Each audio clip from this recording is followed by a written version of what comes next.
Hello everyone, my name is Shivam and welcome to my YouTube channel. Okay, for those of you who have subscribed to my channel, I want to thank them, and for those who have not yet to subscribe, you can subscribe anytime you want. There's no need to be any in hurry. Okay, so yes, now in this today's session, we're going to discuss about the internal code flow of array list operations. Okay, so different operations we have in array list object. Okay, to store the element, to remove the element, or to find the particular element is available or not inside the array list. For that we have an operation of add, remove, index of, and contain. So these are the four basic operations. Okay, we can perform in the array list. Okay, so I'm going to show you the internal code flow diagram. Okay, internal code flow of these operations, as well as I'm also going to show you how the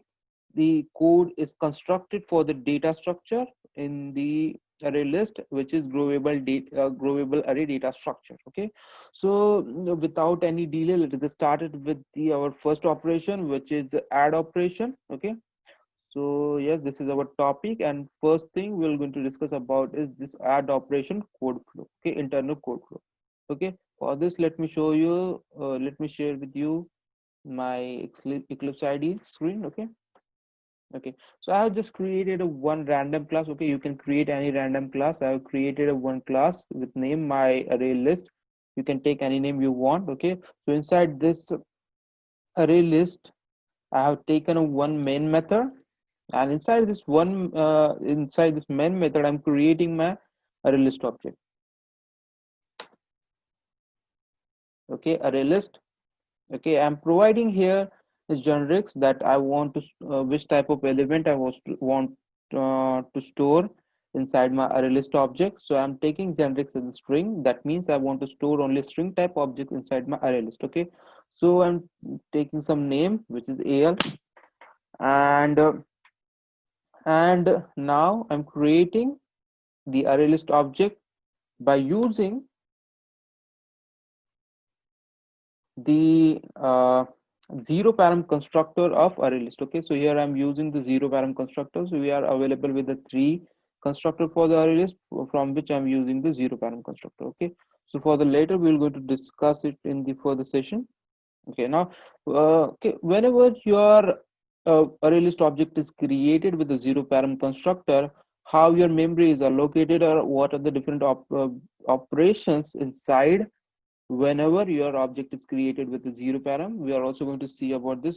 To see that, we need to look at the implementation class of the array list, which is actual implementation class of the array list provided by the Sun Microsystem. Okay, or rather I would say the Oracle Corporation. Okay, to see that implementation class, we just need to, if you are using a id. Okay, so here I'm using the Eclipse id. You can also use the STS id.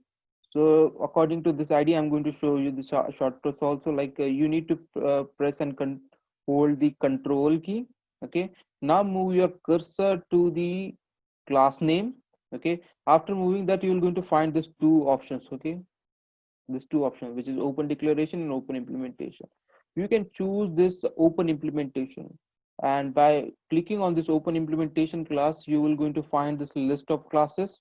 Okay, from which I want to see the main array list class. So I'm clicking on the main array list class, so it is going to show me the actual array list implementation class, the details, which is implemented by the Oracle Corporation. Okay, so this is about it, the different parameters available and like this. Okay, so I'm first talking about creating an array list object with a zero param constructor. Okay, and for this I'm using this constructor.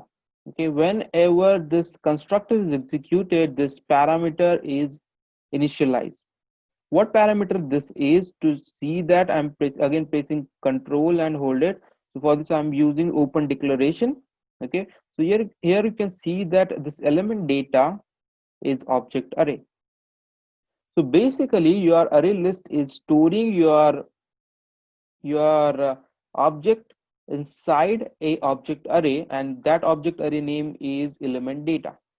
Okay, So whenever element data is going to come, I'm just going to refer to it as an array list object. Okay, so basically the element storing inside array list is done inside the element data, which is object array. Indirectly, okay, indirectly we can say that our object array here, that is element data, is our array list class object.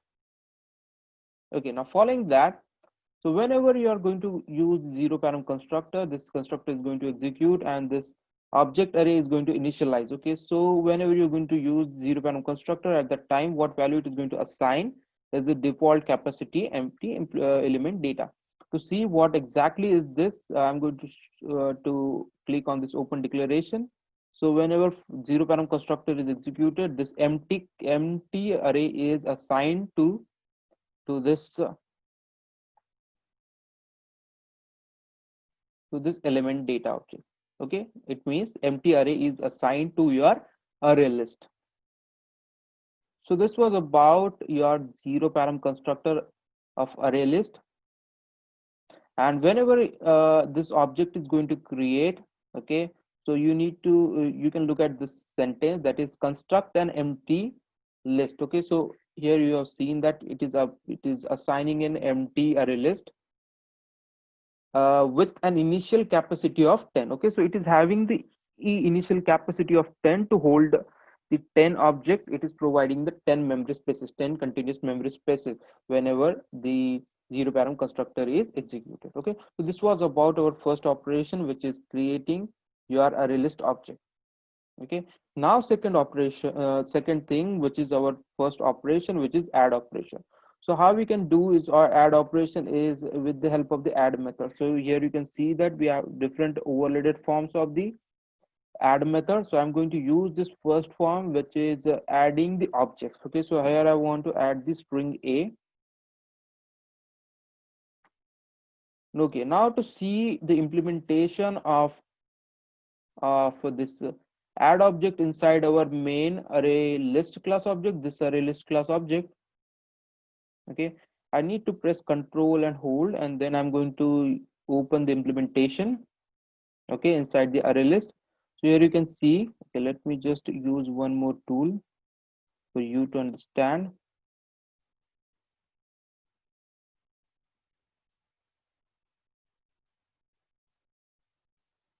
Okay, so yes, this one. Okay, so this method is going to execute whenever we call the add method of our array list. Okay, so now first our add method is executed and it's taking an e, which is element in the generics form, but as we have already given the string as a generics, it will later be replaced with a string at a runtime. Okay, now so now coming to our execution of this method, first thing, that is ensure internal capacity. Okay, so after this ensure, what it is doing, that it is ensuring your capacity. That means if your capacity is reached to maximum, that is the object you are storing inside your array list has reached its maximum capacity or not. If not, then increasing its capacity. Okay, so this was the thing, it is done by it. So I'm going to explain this method also. And after it is done, if that capacity is sufficient for us to store the object, or if it is not stored and the capacity is increased, in that case, after it all of this is done, what we are going to do is that we are going to store our object. Okay, this object which you have passed in our first case with string a will be added to the next memory location. Okay, so this size will indicate the position up to which the elements are stored, and size plus plus will be like the next empty element, next empty space where I need to store the element. Okay, so after this storing this element, it is going to return the true. Now let us understand the execution of this ensure capacity internal method. To understand this, I'm going to press and control and I'm going to open the implementation. Okay, here you can see the implementation of ensure internal capacity. Okay, now so let us go through this method, ensure capacity internal. Okay, so this ensure capacity internal is again calling one more method inside it. Okay, it is having the void as a return type, remember this also. So it is calling one more method, which is ensure explicit capacity. Okay, and inside this method call there is also one more method call, which is calculate capacity. Okay, so calculate capacity method you can see just above this method. Okay, so this method you can see here. Okay, so you can see this method here. Okay, let us go through the implementation of this method. Now what we are passing is the element data. So element data is nothing but your array list object. Okay, so where we are storing the our elements inside array list. Okay, so this was it. So minimum capacity, what is minimum capacity? To explain me that, explain me to explain this thing, let me just open one more time the add method. Okay, for this I'm pressing Control O, I'm typing add method. Okay, add method with, okay, this add method. Okay, so here I'm passing the size plus one. What is the size plus, why it is size plus one? I want to check how many elements there are inside my current array list. So for to do that, I need to pass the size. But as you are storing the object inside the array, that is object array, it is storing the objects in the zero indexed order. Okay, so to give the number of how many elements are present inside your array list, I'm using the size plus one to get a one base value. Okay, now coming to the this implementation. Okay, now coming to this implementation, we were at this calculate capacity method execution, this capacity execution. Okay, then so here we are passing the minimum capacity, that is the size or number of element present inside your array list. Now what we are doing is that we are calculating the capacity by comparing this to this our array list size and the object present inside the array list. Okay, so here we are doing this one comparison, and in this comparison what we are doing, that we are checking this element data, which is array list size is equals to default capacity element. Means if the element data, okay, let me just okay, so if the element data, this element data is double equals to default capacity empty. So if that this capacity is default capacity at the time the object is created, means the empty object. Okay, empty array list object. So empty array list object will be having like 10 capacity. Okay, so this 10 capacity, if this here we are checking if that the capacity is 10 or not. Okay, so if that capacity is not 10, after like a few increments, capacity increments, this capacity will not be 10 at some point in the further additions. But initially when your capacity is 10, we are checking if that capacity is 10. Okay, so if your capacity is 10, we are going to perform this operation, that is default capacity, max of default capacity and the min capacity, when your when your capacity of your array list is 10. Okay, so for the first time, and at that condition, if your size is greater, then choose that one, or if your capacity is 10, choose that one. Okay, so max of this we can choose it. Okay, and at the last we can return it. If not, if your size is greater than 10 of your array list, in that condition you can choose just the minimum capacity. Okay, so minimum capacity is returning. So with this calculate capacity method, we are just selecting the capacity.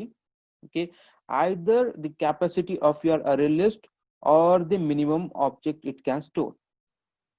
So minimum capacity concept will be very useful when you are creating your array list object by passing another collection object. Okay, so this will be very useful at that time.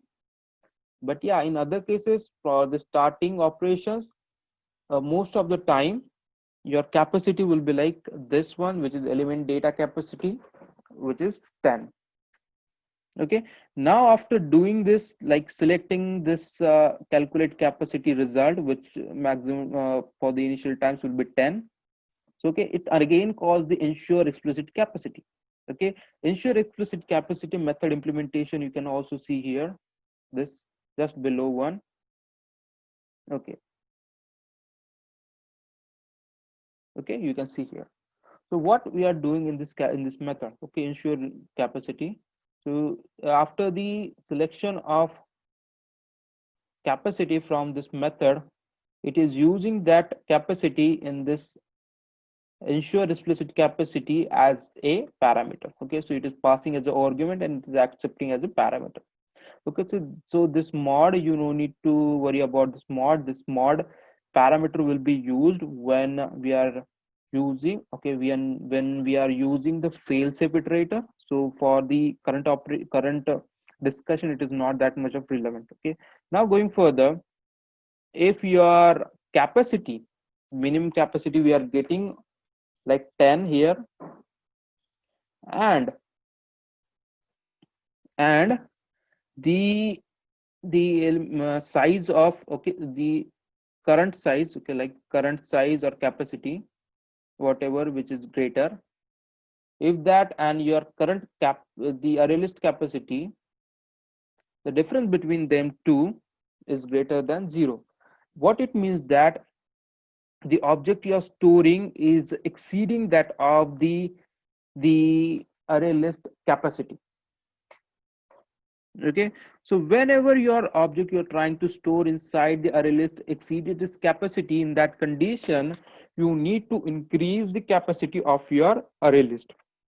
So for to do that we are using the growable array data structure, and this by calling this method, which is grow min capacity, we are implementing that growable array data structure.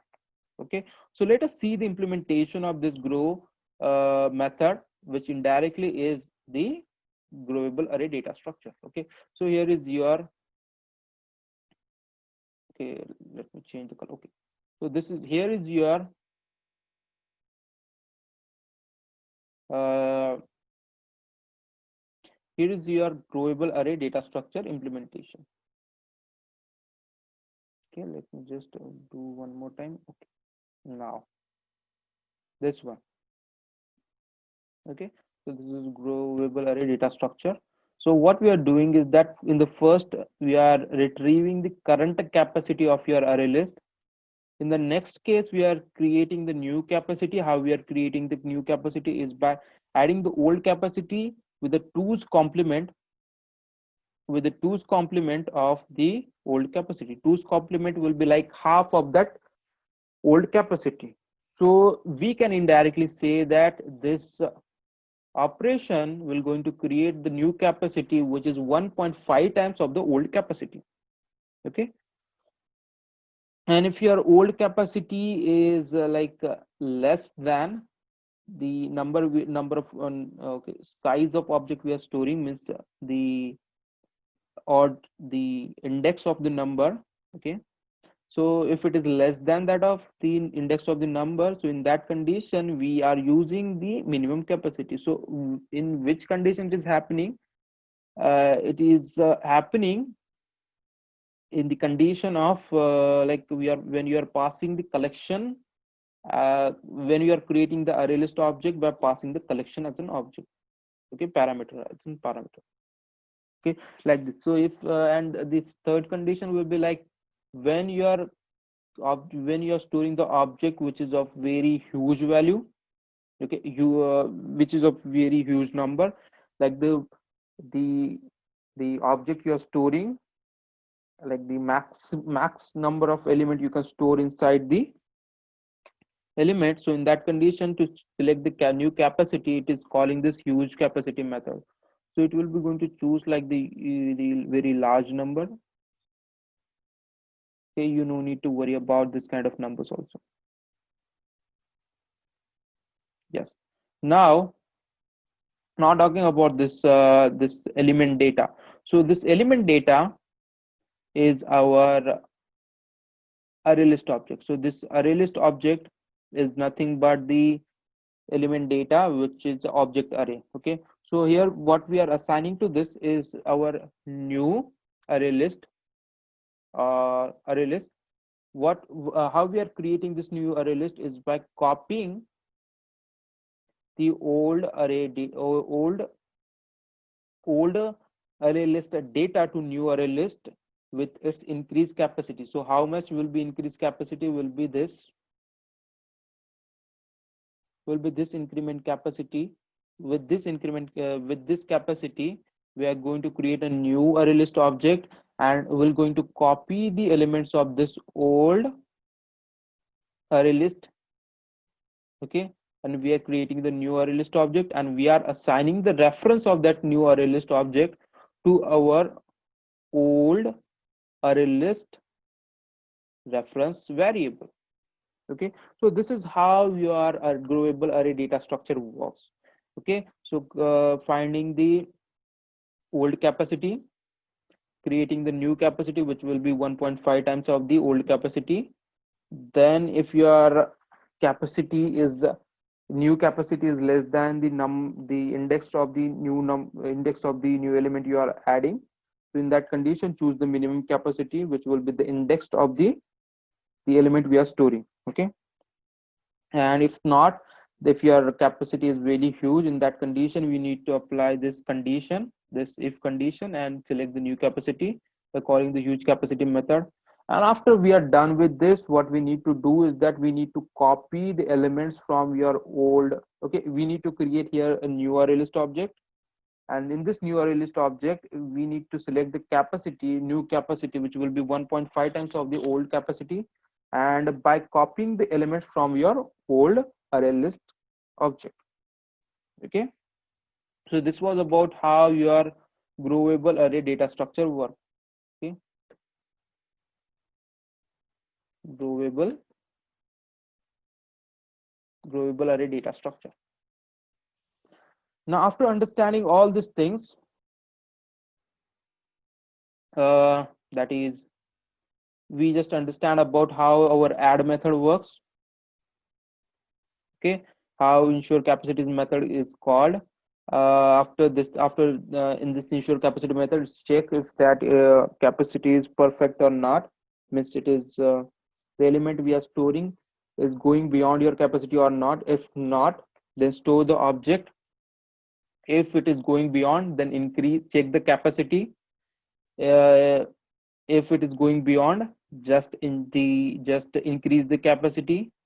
And after incrementing the capacity, we just need to add the element in the next location.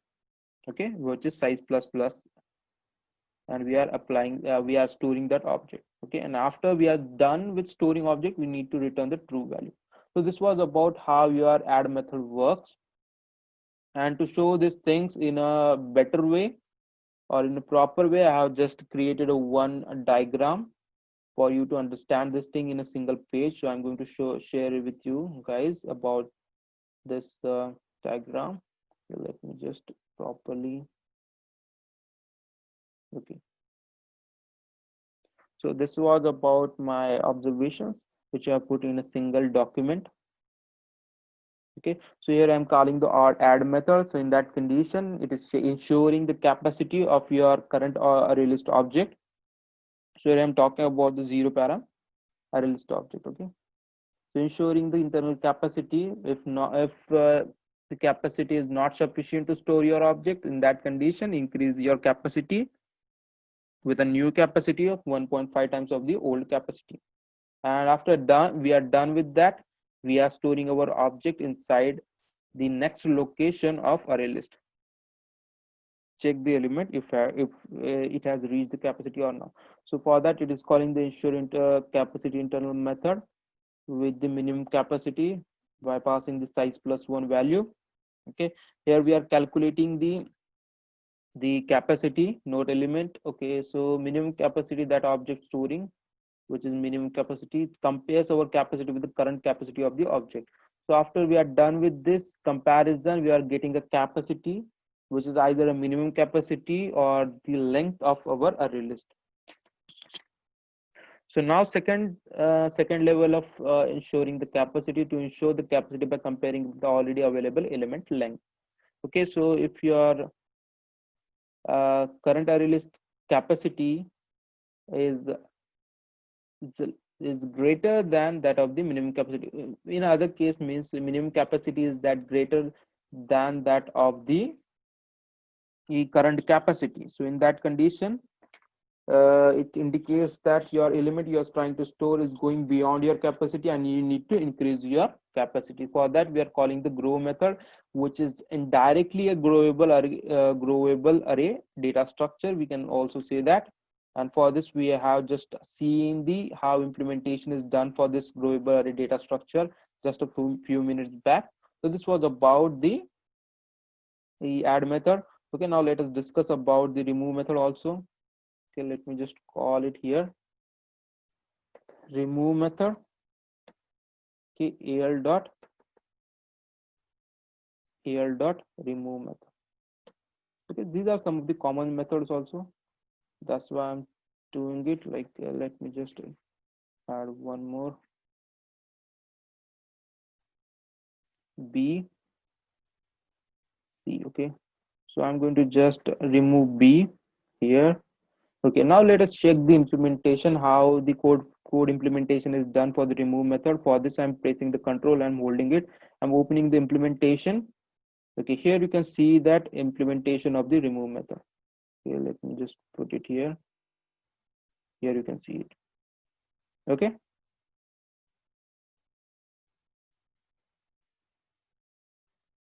let me stop the screen. Red. Okay, so this was about it.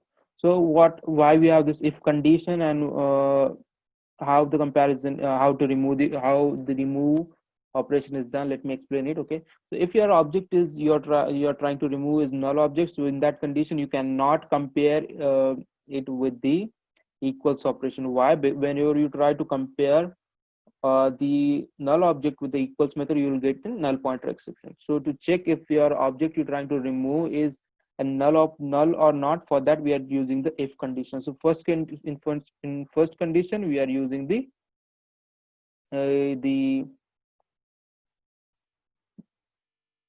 null check. Okay, so if your object is null check, for after checking if it is null or not. Okay, and first case, if it is null, we are doing the searching operation. That is, we are iterating the elements inside your array list one by one. Okay, so for which we are using the array list. Okay, as a for loop. So this is kind of like an linear search algorithm.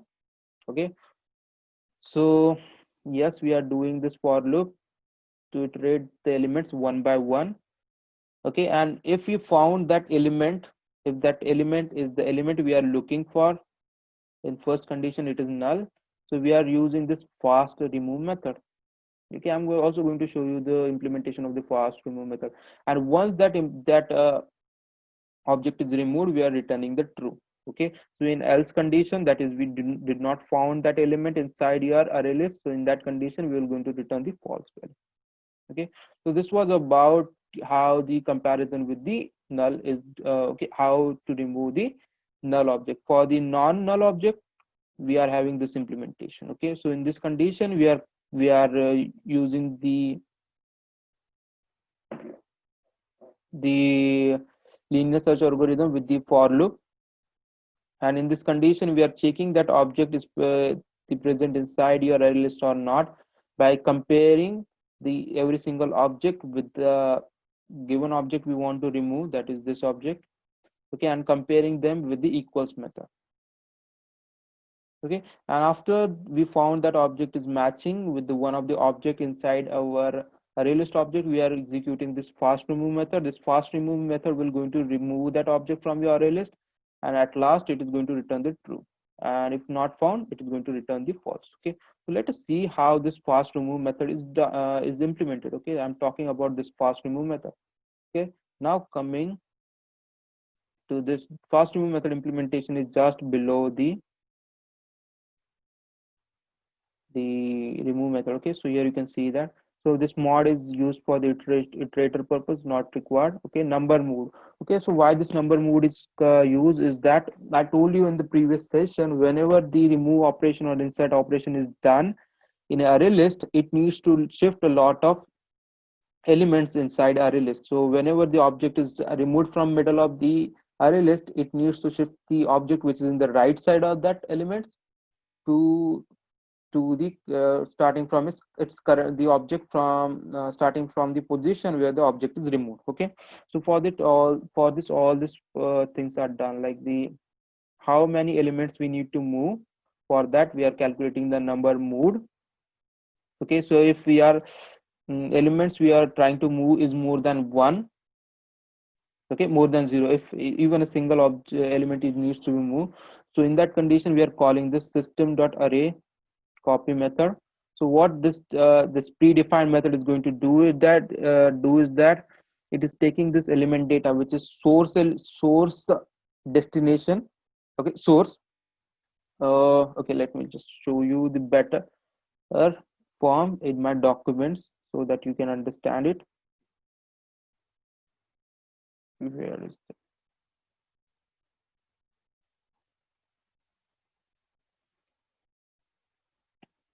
Okay, so this is the actual implementation of your this system.array copy method. So first one is an source object where the shifting it needs to be done. Okay, so source position, so from which position you want to starting the elements. Okay, so how many elements we need to shift to the left side. For this, from which element we need to start, which is given by index plus 1, and up to which element. Okay, destination array. So from, okay, so src indicates from which array object I need to copy. src position means up to which index I need to copy. Destination means to which array or I need to copy. So in this condition, the destination and the source are both same. It means we are shifting the objects in the same array list. Okay, copying and shifting the array elements in the same array list object. Okay, so destination, position, and lastly the length. Okay, number mode means how many elements we want to shift. Okay, and after we are done with that, okay, after we are done with that, means removing that element from your array list, we are just going to reduce the size by 1. So this was about the this was about the remove method, and now come to our last two method, which is index of method and contains method. Let me show you through. Okay, just take a quick look here. So contains method internally calls the index of method. Okay, and index for, if you are looking at the index of method, it is going to give me the index of that element inside my array list. So whenever that index is going to be more than 1, okay, so if that index is going to be more than 1,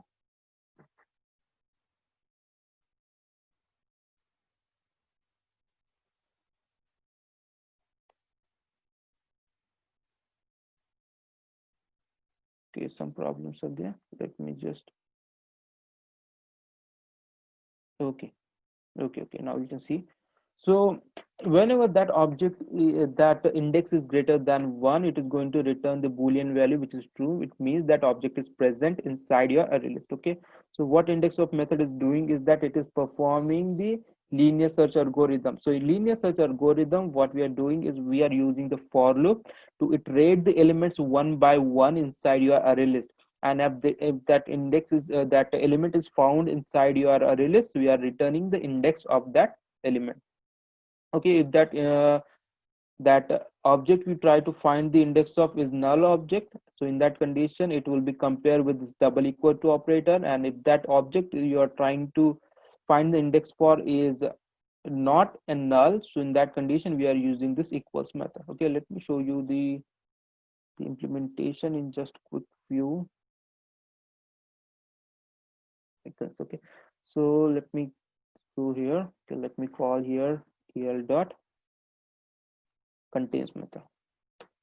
Okay, like contains method, I'm checking if a is there or not. Okay, now let me open the implementation. For this, I'm pressing the control and holding it. I'm moving the cursor, open implementation. Okay, here you can see that implementation of the contains method, which is used to check if that element is the past element is present inside your list or not. So internally, it is calling the index of method. If that index of method is this giving me value greater than 0, in that condition, it is going to return the true value. Okay, so let me check also this index of method. For this, I'm opening the implementation. Here you can see that for the first comparison is done if that object is null or not, to check that. And if that object is null, it will be compared with the double equals to operator. And if that object is not a null, it will be compared with the equals method. So for this, I'm using the for loop, which uh, which is nothing but the linear search algorithm. Okay, so let me show you for this. So here I'm using the linear search algorithm to check if that element is present inside my array list or not. Okay, for this I'm iterating my element starting from the 0th index up to the element the how many element present inside my array list, that is size. Okay, so then I'm using the I plus plus method to iterate each and every element inside my array list. Okay, so whenever I'm going to find that iterate this element, and if I find that element to be matching with the object I'm trying to find the index for, so in that condition it is going to return the index of that element. Okay, so if it is not going to find any object of that object we're trying to find the index for inside our array list, it is going to return the -1. Okay, even in the context method, if your value is -1, it is going to return the false boolean value. So this was about the the contains method and our index of method. Okay, so this linear search algorithm for the null with a double equals to operator, for non-null value with the equals method. Okay, and if our index value is greater than 0, it is going to return the true value. So this was all about the operations and its code flow inside ArrayList object. So let me show you some of the methods also, how the size is calculated, like the size method. Here you can see, okay, which this is not the case. So let me just not this one also, size method, right? Subclass not size method, this size method. Okay, so here you can see that it is returning the size. What exactly is the size? So it is in private into variable.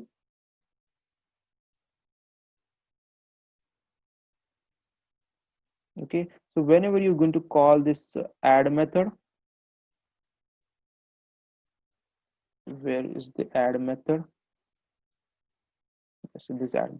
So whenever you're going to call the add method, it is going to increment the size value one at a time.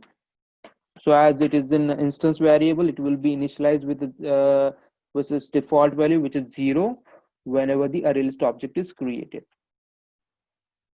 Okay, so this was about your array list class and its different operation, which is add operation, remove operation, contains operation, also the index of operation which is present inside your contains method, and how its code flow is operating. So this was all about for today's session.